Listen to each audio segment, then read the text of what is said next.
Welcome to the show today. We have a lot to talk about. And I want to begin by saying the 21-day journey, I've been talking about that now for several weeks. This is a resource that we have on XO now. It is a video resource, also has an accompanying journal, an online journal that comes with it.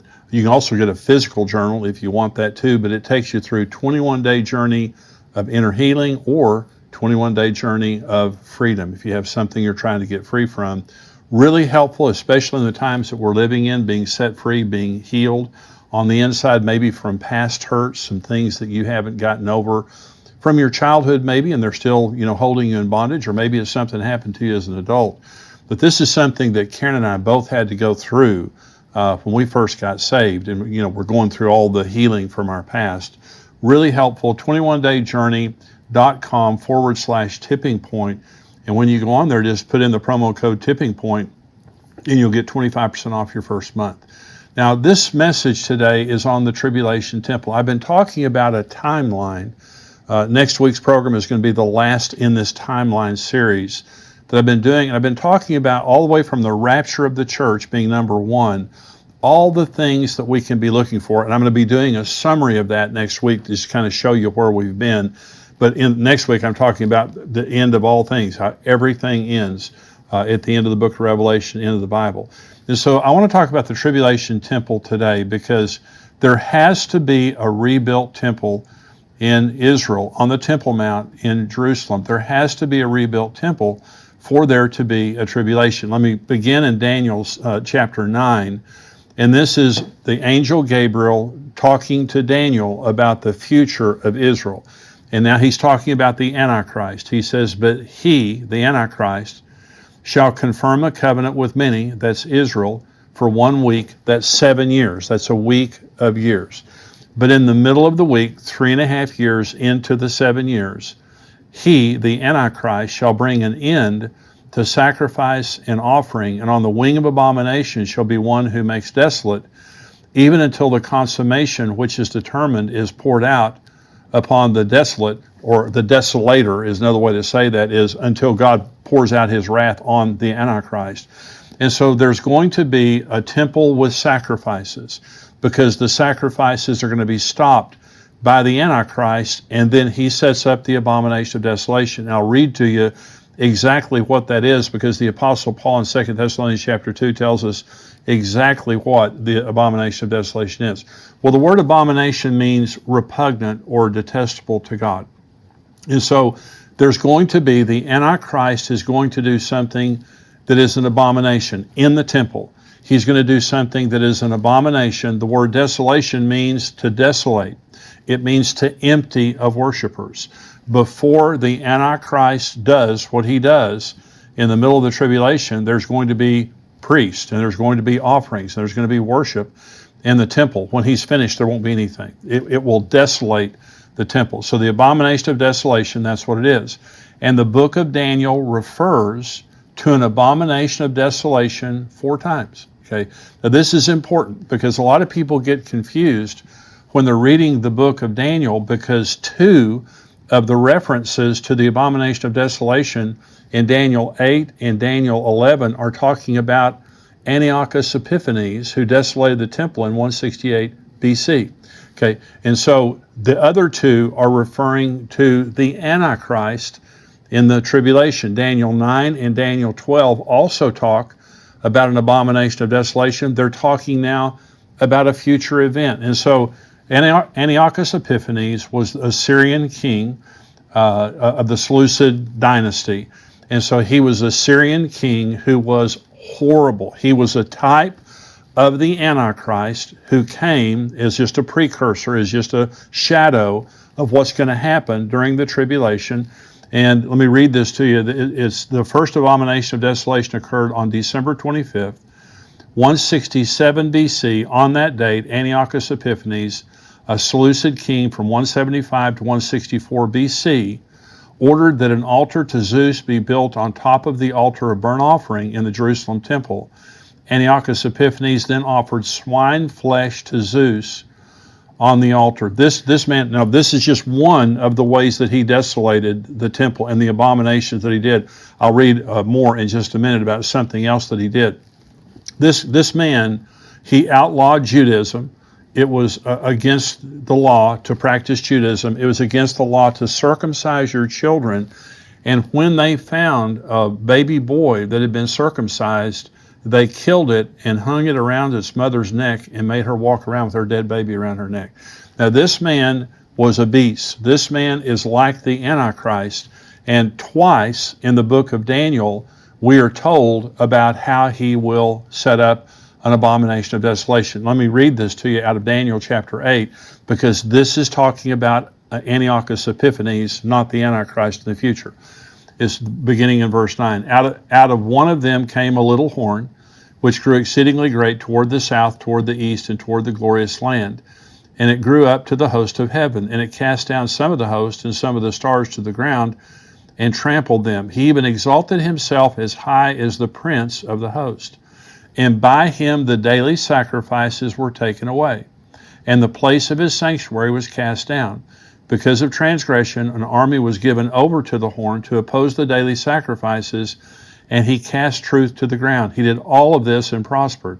Then I heard a holy one speaking, and another holy one said to that certain one who was speaking, how long will the vision be concerning the daily sacrifices and the transgression of desolation, the giving of both the sanctuary and the host to be trampled underfoot? And he said to me, for 2,300 days, and the sanctuary will be cleansed. Now, this is talking about an event that is going to take place for 2,300 days. Okay, this is not the tribulation. Okay, this is not the 3.5 years of the tribulation. This is a different length of time. Still someone taking away the sacrifices, which he did. Antiochus Epiphanes did. Someone who desolates the temple, which he did. So did this happen. Okay, this is the Messianic Bible Study Guide, and I'm quoting out of this now. It is also known from history that the abomination of desolation, the erection of the statue of Jupiter, was done on the 25th day of the month of Kislev in 168 BC. The sanctuary was cleansed on the 25th day of Kislev in 165 BC. So the entire duration of 2,300 days began September 9th, 171 BC with the death of Onias, until the rededication of the temple on December 25th, 165 BC. As always, prophecy was literally fulfilled. It was fulfilled exactly 2,300 days later. So Antiochus Epiphanes, this prophecy of Daniel 8 and Daniel 11 has already been fulfilled. Now, there are preterists, and I've taught you, if you read the articles on Tipping Point, you know that a preterist is someone who believes that the end times has already been fulfilled. All end times prophecy was fulfilled in the first century. Now, some preterists believe that it took till the 4th century. But when they see end time prophecy, they say, oh, been there, done that. That's all been fulfilled. It doesn't mean anything. And they'll look at Antiochus Epiphanes and they'll say, well, see, the abomination of desolation, that took place, in 167, 168 BC. Antiochus Epiphanes did that. That's already been done. 2 of the prophecies in Daniel have been fulfilled regarding the abomination of desolation. 2 have not been, and here are the words of Jesus. Okay, remember, Antiochus Epiphanes was 2 centuries before Jesus. So this is now Jesus in Mark chapter 13. When you see the abomination of desolation, he's talking about a future event, not a past event, a future event. When you see the abomination of desolation spoken of by Daniel the prophet standing where it ought not, then it says in parentheses, let the reader understand. Those are the words of Jesus. Mark did not add that. In Matthew 24, he did not add that. Jesus is saying, you really need to understand what I'm saying here. Let the reader understand. Then let those who are in Judea flee to the mountains. Let him who's on the housetop not go down into the house, nor enter to take anything out of his house. And let him who's in the field not go back to get his clothes. But woe to those who are pregnant and to those who are nursing babies in those days. And pray that your flight may not be in winter. For in those days there will be tribulation, such as not been since the beginning of creation, which God created until this time, nor shall ever be. And unless the Lord had shortened those days, no flesh would be saved. But for the elect's sake, whom he chose, he shortened the days. Then if anyone says to you, look, here is the Christ, or look, he is there, do not believe it. For false Christ and false prophets will rise and show signs and wonders to deceive, if possible, even the elect. But take heed, see, I have told you all things beforehand. Jesus is talking about a future event in the tribulation. In Matthew, Jesus said, then there'll be great tribulation, such as not happened in the history of the world until now. And unless those days would have been shortened, no flesh would have been saved. That's the tribulation. So Daniel, when he talks about the Antichrist setting up the abomination of desolation, he's talking about the tribulation. 3.5 years, this is a 7-year covenant. In the middle, this is the time of Jacob's sorrow. This is the 70th week of the 490 years, that the 70 weeks that Gabriel told Daniel about in Daniel chapter 9. And so in those 7 years, 3.5 years into it, there's going to be an abomination of desolation. Here's 2 Thessalonians chapter 2. This is the Apostle Paul. Let no one deceive you by any means, for that day will not come unless the falling away comes first.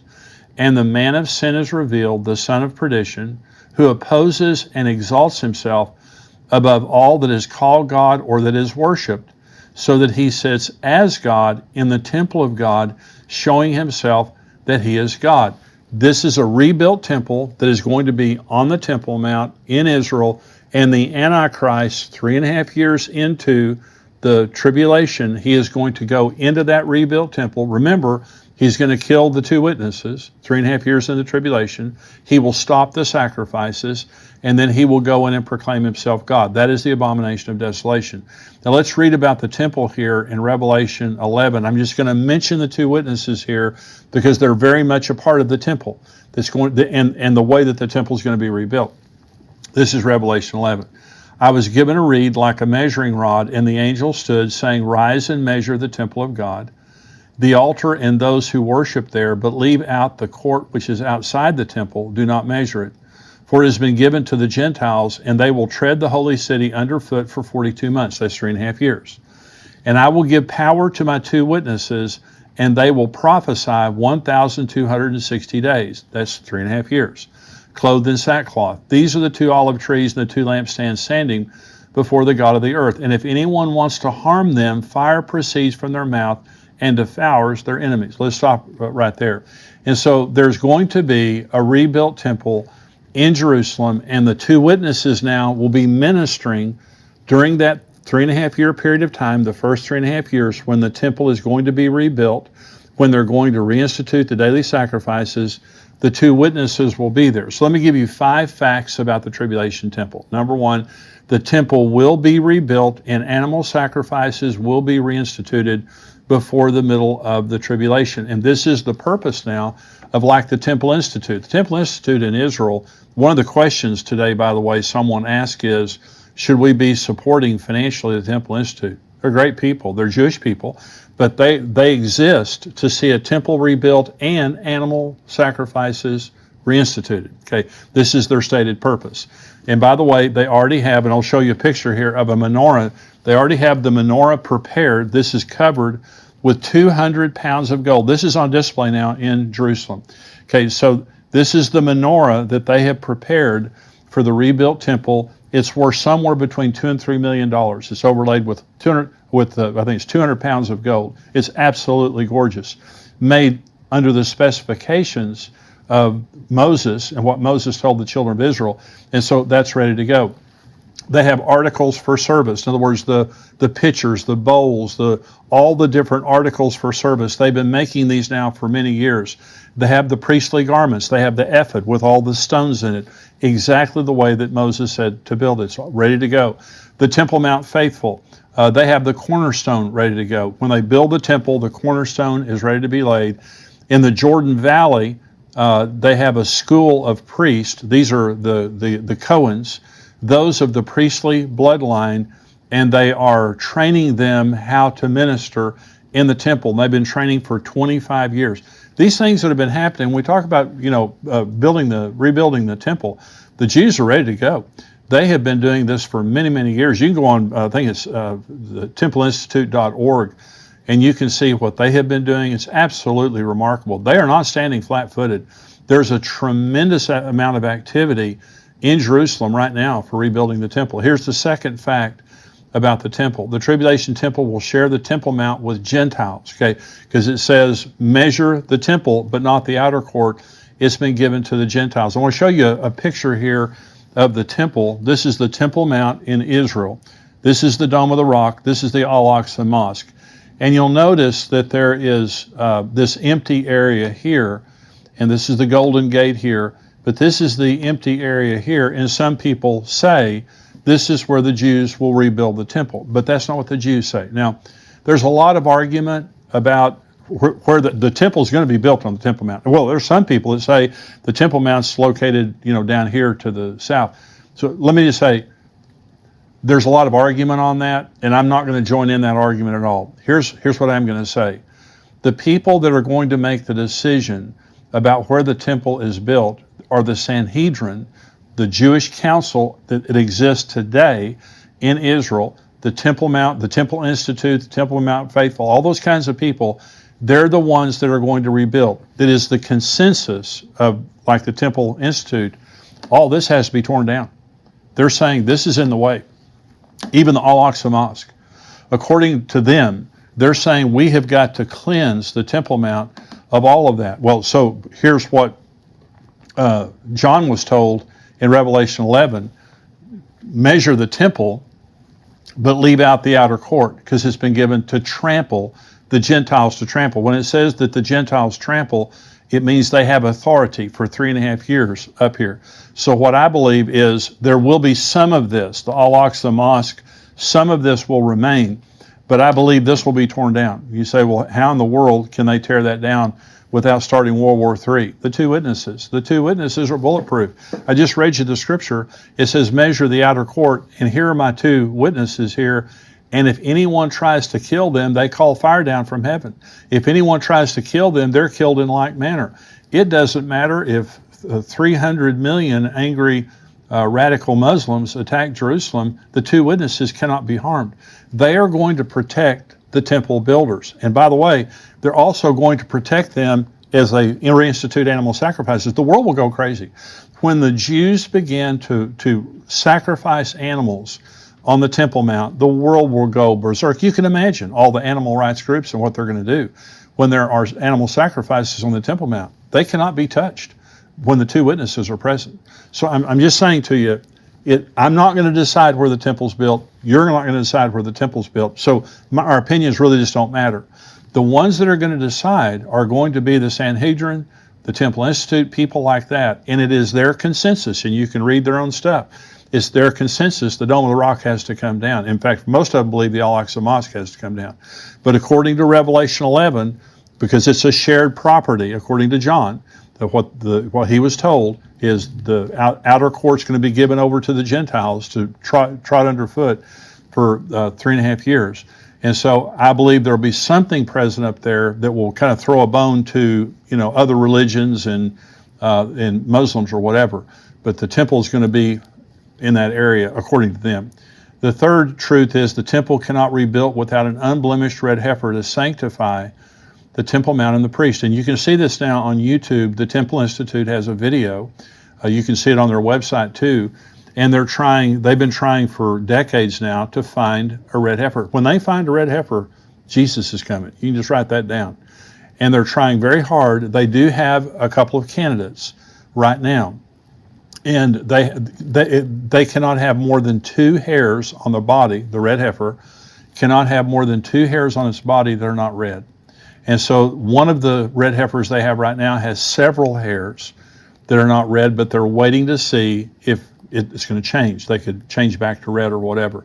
But as of this moment, they don't have a candidate that has been deemed acceptable. Okay, that could change any day, but they're looking very hard. But they have to have a red heifer to cleanse. This is part of the Levitical law, to cleanse from uncleanness, contact with the dead, those types of things. They had to have the ashes of a red heifer to purify. And so it again is the consensus of the Sanhedrin in Jerusalem that they cannot cleanse the Temple Mount for the temple nor the priest without the ashes of a red heifer. Number 4, worship and sacrifice cannot be resumed without the presence of the Ark of the Covenant. Now, this is a big deal. You may have seen Raiders of the Lost Ark and all that stuff. They have to have the Ark of the Covenant in that temple, or the sacrifices and offerings and worship are not meaningful. Okay, here's what the Temple Institute, now this is the Temple Institute's statement. Tradition records that even as King Solomon built the first temple, he already knew through divine inspiration that eventually it would be destroyed.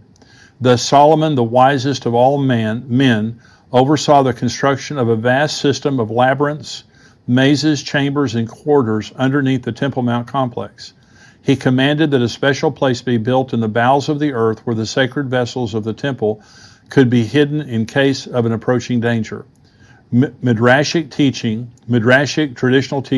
tradition teaches that King Josiah of Israel, who lived about 40 years before the destruction of the first temple, commanded the Levites to hide the ark together with the original menorah and several other items in this secret hiding place which Solomon had prepared. This location is recorded in our sources, and today there are those who know exactly where this chamber is, and we know that the ark is still there, undisturbed, and waiting for the day when it will be revealed. And so, according to the Temple Institute, they know exactly where the ark is. It's under the Temple Mount, in these mazes and labyrinths that Solomon built specifically to hide these articles from an approaching enemy. And so there are several priests now in Israel that say that they've seen it, that they're eyewitnesses to the fact that the Ark of the Covenant is there. Here's number 5. The Tribulation Temple will be the site of the abomination of desolation that marks the beginning of the Great Tribulation.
There is a coming Antichrist, and the way that we know that is not just through the Scripture, but it's look what's happening in Jerusalem today.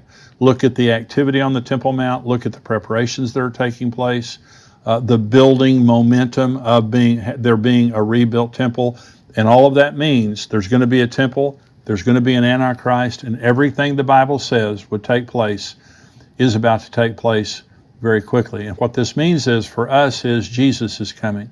That we're not going to be here through all of this. And this is the encouragement I give every time I talk about this. We're not going to be here. We're going to go at the very beginning in the rapture. But for people who are here on the earth, they will see a rebuilt temple, and they also will see, if they're still alive, they'll see the abomination of desolation.